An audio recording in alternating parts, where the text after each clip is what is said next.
This is a quick video about crude oil, a few facts that you might need to know. First of all, it comes from organic matter, things like plankton, sea creatures that are buried under mud and pressurized and heated for a long period of time. We're talking millions of years, and that produces crude oil, which we can draw out of the ground. Now, the nature of its production and how slow it is to produce and the rate at which we're extracting and using it tells us that this is a very finite resource likely to run out possibly in our lifetime.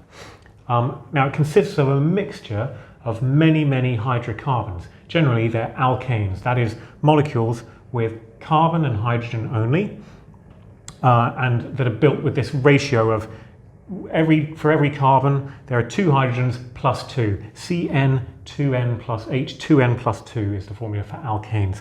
So they're saturated hydrocarbons, and through various processes we can separate them, that's fractional distillation, to produce lots of useful things like fuels, like petroleum gas, petrol, kerosene, diesel, heavy fuel oil and so forth.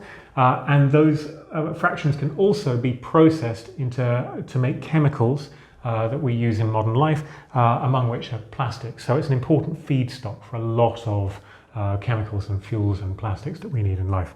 That's a quick summary. Thanks for watching.